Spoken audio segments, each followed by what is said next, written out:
Bom dia, alunos, tudo bem com vocês? Mais uma vez, professor Paulo. Espero que tudo esteja correndo, né, na Santa Paz, na casa de vocês, tá bom? Porque nós vamos começar hoje a nossa aula de literatura, tá bom? A literatura com o tema romantismo em Portugal. Nós vimos na semana passada o romantismo na Europa, né? Por quê? Porque nós vimos os conceitos gerais aí desse romantismo que surge como oposição, né, ao arcadismo ou neoclassicismo, tá bom? E nós vamos corrigir primeiramente os exercícios das páginas 14 a 23 que nós passamos também semana passada, relativos aí ao romantismo na Europa. Então vamos corrigir aqui, gente. Na página 15, tem um texto do Lord Byron, tá bom? E a letra A diz assim: na primeira estrofe, o lírico afirma existir uma diferença entre a fronte, que seria a face, e o crânio. Que diferença é essa? Gente, a gente sabe que a face de cada um é diferente, mas o crânio não. O crânio ele é igual para todos, né? Então, gente, você já viu aquele conceito da caveira, que a caveira simboliza a igualdade, porque a caveira é igual para todo mundo, né? Os ossos são iguais para todo mundo. Então, é mais ou menos nesse sentido que ele quis passar. B. Na segunda estrofe, há uma tensão entre vida e morte. Que termos presentes nesse trecho do poema podem ser associados a cada um desses estados? Bom, a vida, né, gente, como ele colocou aqui, pode ser relacionada ao ritual de beber, de amar e viver. A morte é o verme, né, que devora aí o corpo dos mortos. C. Na penúltima estrofe, há uma indicação de que se deve aproveitar a vida, pois tudo acaba em morte. Né? Vocês viram que essa tendência ela é bem pesada, é o mal do século. Né? Qual é o verso presente nessa estrofe que sintetiza essa ideia? Então, bebe quanto puderes. Outra pergunta: qual é o significado da referência a outra gente feita pelo lírico? Essa outra gente de respeito às gerações que sucederam a do leitor, ou seja, gerações posteriores, tá bom? Vamos lá. Então, na questão 2 nós temos aí um texto, tá, gente, que é bastante conhecido, O Poço e o Pêndulo, do Edgar Allan Poe. Muito boa leitura, tá bom? Que também vai tratar sobre essa temática mais obscura, essa temática mais macabra que marcou aí o romantismo na Europa, tá bom? Somente com Lord Byron que nós vimos. Então vamos para as respostas. Letra A, corrija aí no seu livro. Em que situação se encontra o narrador do texto? Bom, gente, a gente vê que o narrador ele está no interior de um cômodo, de uma casa, né, que é possível ouvir alguns sons, entre os quais as vozes de seus inquisidores e zumbidos imprecisos, que a alguma hora ou outra se tornam silenciosos. Né? Então você vê uma questão de suspense, algo assim, fala, meu Deus, o que está acontecendo, né? Letra B. Quais foram as imagens vistas pelo narrador personagem? Ele viu planejamentos negros que cobriam as paredes, tochas e uma mesa. Então, bem confuso, bem assustador. C. O modo como é narrado o texto sugere ao leitor que sentimento e sensação. O texto evoca no leitor, como eu falei para vocês, uma questão de expectativa, de apreensão, de suspense. Né? D. O texto lido pode ser classificado como uma narrativa de suspense. Quais elementos relacionados a esse gênero pode ser notado nessa narrativa? Ah, gente, bem fácil, né? O cenário que o narrador se encontra, a presença diante dos juízes e a imagem das trevas, do silêncio e da imobilidade, ajuda a compor a sensação de suspense, né, gente? Letra E. Selecione das opções a seguir a que melhor descreve a diferença primordial entre o texto de Edgar Allan Poe e um texto típico da escola, né, da estética neoclassicista. Justifique sua escolha. Então, gente, a visão da cena centrada na perspectiva subjetiva do narrador personagem. Então a gente viu que o romantismo ele vai trazer o quê? A subjetividade. O sentimento ele vai prevalecer em relação às outras coisas. Então por isso que a letra E é a correta. F. Indique pelo menos um aspecto que aproxime o texto de Edgar Allan Poe ao spleen baroliano. Então, obviamente, a crise existencial, o que é a crise existencial? O homem duvidar de si mesmo, das suas próprias capacidades e até mesmo, né, existir aí uma possibilidade de tristeza, de sofrimento. E a fuga da realidade. Bom, na página 19, nós temos assim, gente. Nós temos um texto, né, se eu não me engano, deixa eu só verificar aqui direitinho. Sim, nós temos aqui a questão 2 na página 19, né? Na página 19. Ah, sim, deixa eu só verificar aqui com vocês direitinho. Isso, na página 19, nós temos a primeira questão na página 19, que é uma tirinha, né? Fala assim: fala uma coisa bem grande, uma geladeira maior, um ônibus maior, um terreno baldio, boa. Fiz um poema sobre o meu amor por você, quer ouvir? Fala não, né? Então você vê aí um ratinho que tenta ser romântico e a ratinha fala não quero ouvir nada, né? Então, de maneira bem séria. Então a letra A diz o seguinte: a tirinha apresenta uma abordagem cômica sobre o relacionamento amoroso. Qual é? Que é justamente essa questão, né, gente? Como eu falei para vocês, de ele ter essa expectativa e ela fala, não quero ouvir, né? B. Observe a postura de cada um dos personagens na tira e o ambiente que se encontram. Para você, de que forma esses elementos podem ser associados à tradição amorosa herdada da estética romântica? Esses dois juntos, né, próximos, olhando o céu ali, né, escuro, um céu, né, que provavelmente tem estrelas também ali. Então, essa é uma questão mais romântica. C. Como se caracteriza a visão sobre amor exposta na tira? Como eu falei, um mais apaixonado, mais amoroso, e o outro não, mais duro, mais sério. Questão 2. A questão aqui, isso que eu queria falar para vocês. Ó. O texto, esse texto aqui, que nós temos na página 19 e 20, ele é da Jane Austen, tá bom? Do livro Orgulho e Preconceito. Tem até um filme sobre ele também, vocês já viram, com certeza, é um filme muito bom, muito legal. E as questões dizem assim, tá, gente? Aqui a imagem. Na página 21, né, a letra A diz assim: das filhas do casal Bennet, duas aparecem com mais intensidade no trecho, Lídia e Catherine. Descreva cada uma delas. Catherine parece ser mais introvertida, sentiu dificuldade em rebater a crítica feita por o pai, enquanto que a Lídia, gente, ela pouco se importa com as observações do pai, né, ao insistir em falar sobre a esperança em reencontrar o Capitão Carter novamente. Então vocês percebem uma questão do amor, né, a questão do amor rebelde, né, certo? Porque no romantismo tudo era movido através dos sentimentos.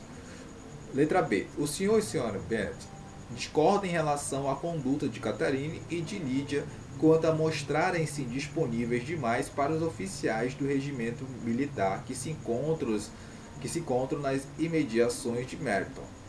O que essa diferença de opinião revela sobre a condição feminina na sociedade inglesa no período do romantismo, né, gente? Então você vê aí que a questão do casamento assim, gente, que é arranjado, né? A mulher que tem uma condição mediana, ela vai ter que casar com um cara, com um rapaz que tem condições, né? Então você vê um pouquinho dessas relações aí nessa questão. C. Observe o diálogo entre o senhor e a senhora Bennet. Há na construção dessas falas o uso de uma figura de linguagem de destaque. Que figura é essa? A ironia, né? O casal se provoca, mas de maneira bem irônica, de maneira bem superficial, para ali tentar esvaziar o argumento do outro, né? Então, tentar ali anular o argumento do outro. D. A D é pessoal, tá, gente? Então a gente vai pular aqui. Então, a gente chega aqui na página 22 e nós temos esses esquemas aqui que são importantíssimos, esses mapas. Então, o romantismo e as revoluções, o absolutismo monárquico, né? E de outro lado, a classe trabalhadora. Lembra lá da questão do absolutismo, dos reis e tudo mais, e do outro lado a burguesia surgindo? Outro esquema, Origens do romantismo, narrativas históricas, tempestade e ímpeto, doença da alma e memória do povo, né? Na Inglaterra e na Alemanha. E aqui nós temos as marcas da literatura romântica: subjetividade, tédio existencial, fuga da realidade, individualismo, mistério, negativismo, exaltação da morte e egocentrismo. E aqui nós temos o romantismo escrito de mulheres, né? As mulheres, elas tentam escrever ultrapassando aquele modelo patriarcal, né? Aquele modelo onde um homem manda em tudo, né? E aqui a ampliação do número de leitoras, periódicos voltados para o público feminino. Para a mulher, ela começa a ler bastante, a condição da mulher que se transformava, e a escrita de romance, teatro e poesias românticos, tá bom? Gente, então é isso, nós corrigimos. E aí, olha só que eu tenho para vocês também aqui, tá bom? Nessa primeira parte, aqui na página 24, nós temos a hora do estudo, tá bom? Nós temos a hora do estudo. Então, o que nós vamos fazer? Para complementar todo esse conteúdo que nós vimos de romantismo na Europa, nós temos esses exercícios que começam na página 24 e terminam na página 28. Então, nós vamos fazer da mesma forma que nós fizemos em língua portuguesa, tá bom? Então é o seguinte, vou resolver essa questão número 1 com vocês. Olha só como é fácil. Leia o poema de Francisco Otaviano, Ilusões da Vida. Quem passou pela vida em branca nuvem e em plácido repouso adormeceu? Quem não sentiu o frio da desgraça? Quem passou pela vida e não sofreu? Foi espectro de homem, não foi homem. Se só passou pela vida, não viveu. Bom, gente, você vê que tem uma tendência totalmente romântica aí, porque independente se o sentimento é alegre ou triste, de felicidade ou de sofrimento, o romantismo ele vai trabalhar esses sentimentos, certo? Porque tudo é movido pela emoção, tudo é movido pela subjetividade, pelo individualismo. Então ele pergunta o seguinte: este poema pertence à estética romântica porque sugere que é importante viver de forma intensa e profunda as experiências da existência humana. Então, gente, todas as questões elas vão se basear nessa perspectiva, umas voltadas mais para uma questão mais complexa, outras voltadas para uma questão mais superficial, mas sempre vocês vão perceber a intenção do autor, o sentimento do autor, tá bom? Beleza? Então é isso.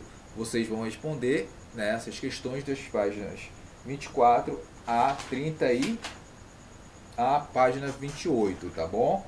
Página 24 a página 28. E vocês vão me entregar na próxima aula, no final dessa aula, tá bom? Beleza? Muito bem. Então, gente, olha só a nossa aula de hoje aí. Romantismo em Portugal, como eu havia falado para vocês. Vocês podem colocar aí na página 29, tá bom? Na página 29 é onde começa o nosso conteúdo, tá bom? Então, olha só o que acontece. Mais uma vez, trazendo o espírito da Revolução Francesa e o conceito da Revolução Francesa, né? Liberdade, igualdade e fraternidade, justamente para lembrá-los de que tanto a ascensão da burguesia, tanto esses conceitos também foram aí alinhados à filosofia do romantismo. Bom, gente, então olha só, eu vou diminuir aqui a bolinha. O que a gente precisa entender em relação a Portugal e em relação ao romantismo? Por que, professor? Porque é o seguinte, muita coisa que acontece, e agora especialmente, tá, gente? Especialmente, o que acontece em Portugal vai influenciar diretamente aqui no Brasil, né? Como eu falei para vocês, tudo que vinha da Europa influencia no Brasil ali até o século XX, né? Então, olha só, final do século XX, então, aliás, início do século XX, perdão. Então, olha só, gente, o romantismo ele chegou muito tarde em Portugal, né? Por quê? porque o país ele não apresentava condições para isso. Portugal foi muito problemático nessa questão de receber o romantismo, né? Outros países como a Inglaterra, a Alemanha já estavam com o romantismo há tempos, mas Portugal não, porque vocês sabem que Portugal tinha uma monarquia que era muito ligada à Inglaterra, né? As trocas de favores e tudo mais, vocês conhecem bem a história, vocês estudaram bem com o professor William sobre isso, né? Ou estão estudando com o professor William sobre isso, né? E também essa questão, né, do Napoleão Bonaparte na França, de perseguir os outros países porque ele queria dominar, queria fazer a dominação ali de toda a Europa, né, trouxe um clima de muita incerteza ali dentro de Portugal. Beleza? Então olha esse segundo tópico aqui. Após a mudança da família real para o Brasil, que aconteceu o quê? Em 1808, porque o Napoleão já estava atrás, né, da corte portuguesa. Portugal viveu anos de uma turbulência política que resultaram na Revolução do Porto em 1820, uma vitória do liberalismo português. Gente, professor, o que foi a Revolução do Porto? Como as taxas alfandegárias eram favoráveis aí à Inglaterra, então os produtos ingleses eram muito mais baratos, né, e muito mais comercializados em Portugal e na Europa toda, né? Só que o que o Napoleão falou? Ó, não comercializa com a Inglaterra, Portugal, senão eu vou lá e vou invadir. E aí o Napoleão ele invadiu, e aí justamente por isso que a corte portuguesa, né, veio para o Brasil e se instalou aqui no Brasil. Não acreditem no favor, né, da corte portuguesa, foi porque eles estavam fugindo realmente, né, lá do Napoleão. Então o que acontece? Lá se torna totalmente terra de ninguém, né, terra de ninguém. Então, com essa questão toda, né, dos comerciantes estarem sofrendo porque não conseguiam mais vender, estavam quebrando realmente, o país estava quebrando. Então, eles fizeram a Revolução do Porto. Então, de um lado estavam os absolutistas, que estavam, né, ali ao lado da corte portuguesa, e tinham aqui, do outro lado, os liberais, né? Tinham aqui os que estavam a favor do liberalismo burguês. Então o que acontece? Vocês sabem daquela história de que Dom João VI retornou a Portugal e deixou o quê? Dom Pedro aqui. Né? Deixou Dom Pedro aqui no Brasil, né? Para ele assumir o trono. Então o que acontece? Ele chegou lá, né, o Dom João VI em Portugal, assumiu o trono, tranquilo, beleza. Só que quando ele morreu, né, quando o Dom João VI morreu, o que acontece? O Dom Pedro, ele pediu para a sua irmã, né, Maria II, se eu não me engano, para assumir o trono. Só que o Dom Miguel, a sua filha Maria. Né, então, o Dom Miguel, que era irmão do Dom Pedro, tomou, né, esse trono. Ele tomou, né, foi um golpe ali, né, porque o Dom Miguel era totalmente um mau caráter. Né? Então o que acontece?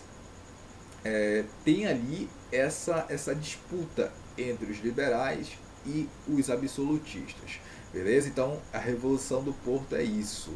Beleza? Os portugueses lutando por melhores condições, por um novo mundo, por uma nova perspectiva. E o romantismo ele vem surgindo, né, junto com os liberais, beleza? Junto com essas lutas liberais. Então olha só, em 1826 as forças conservadoras que se reergueram e só foram derrotadas pelos liberais 12 anos depois. Então as forças conservadoras se reergueram, que é a questão absolutista, né, e foram derrotadas 12 anos depois ali pelos liberais. Portugal abriu-se para a Europa, livre e fortalecida. A imprensa informava e divulgava opiniões, ampliando a capacidade crítica dos leitores. Então melhorou para todo mundo, né, gente? Melhorou para os comerciantes, melhorou para o povo de uma forma em geral. Beleza. Então, gente, olha só essa questão aqui em relação à tendência romântica em Portugal. Embora a consolidação do do romantismo em Portugal só viesse a ocorrer anos depois, o ano de 1825 é considerado o marco inicial do movimento no país. Né? Então você percebe que demorou muito para o romantismo em Portugal realmente desenvolver, crescer.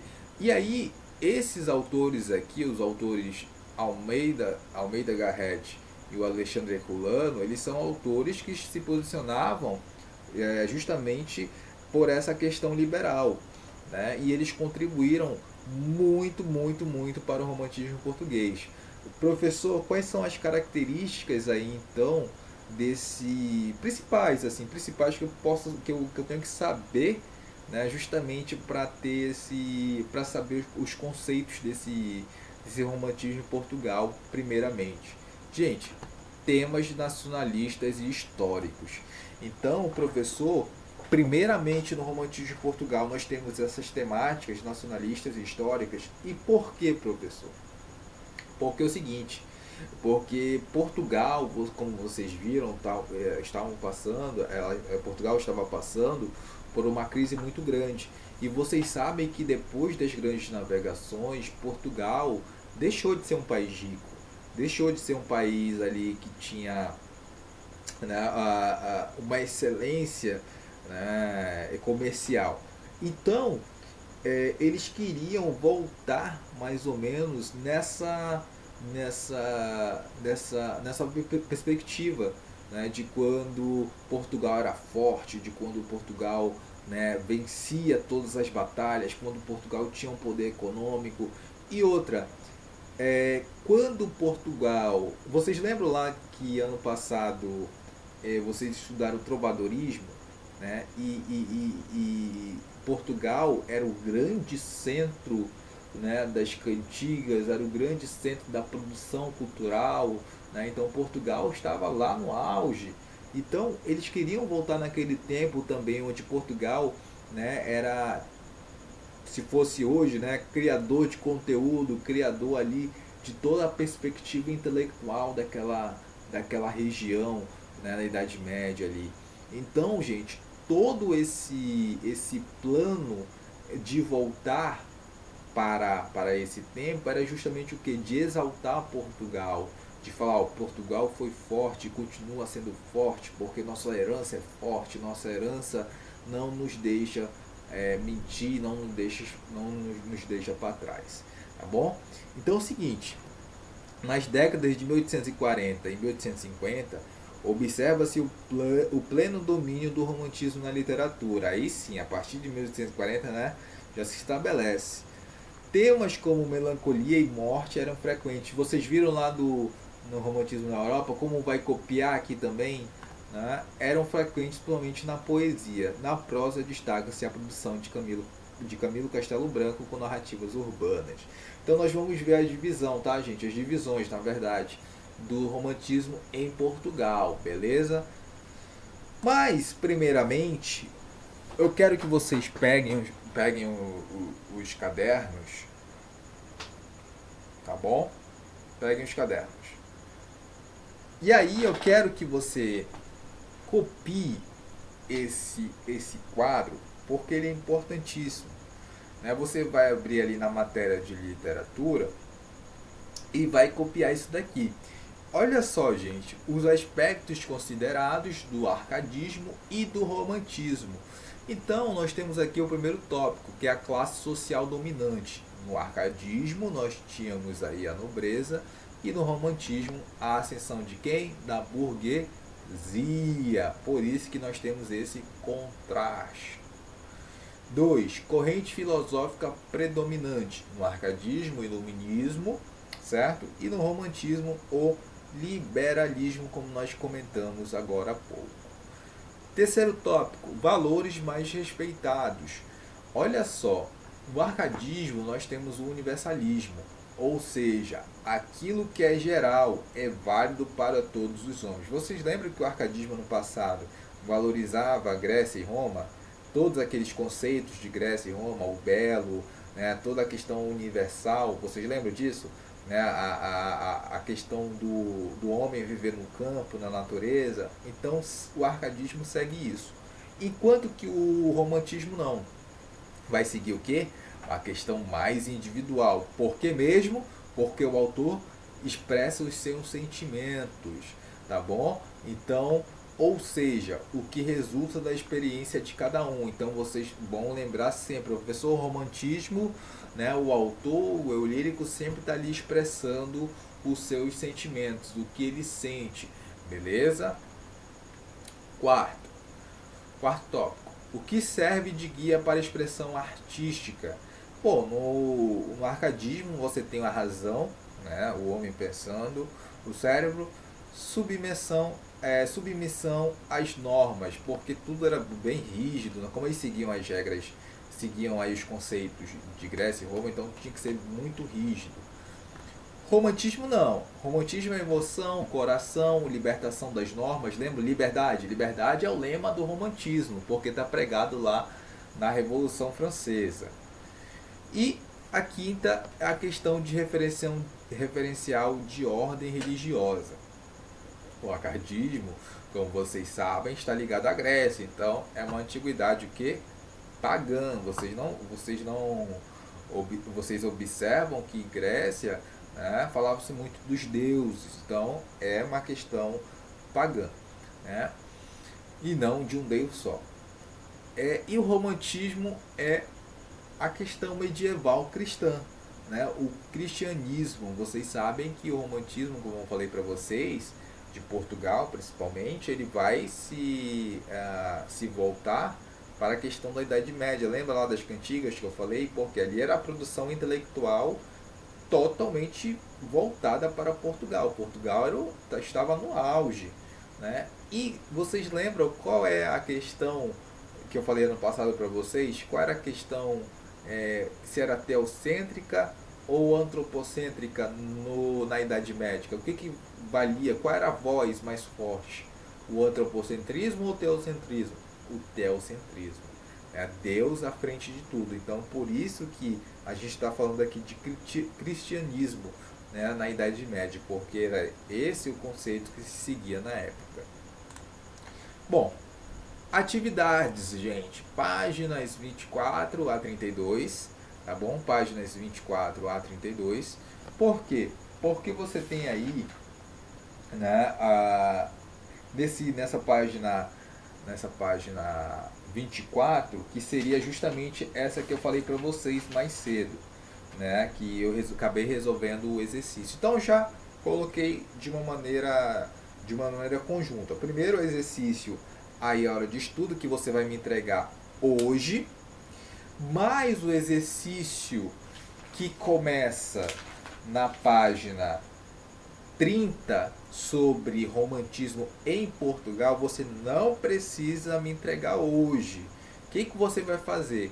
Você vai me entregar na próxima aula, tá bom? Nós vamos corrigir e você me entrega na próxima aula, sem problema, tá bom? Para não ficar muita coisa para vocês, beleza? Mas quem quiser me entregar hoje, tudo hoje, ok, porque não são exercícios longos, são exercícios que levam aí meia hora, uma hora para serem resolvidos, tá bom? Até porque eu trabalhei apenas a primeira parte do romantismo em Portugal. Na próxima aula nós trabalharemos as fases e os autores do romantismo em Portugal. Bom, gente, eu espero que vocês tenham entendido.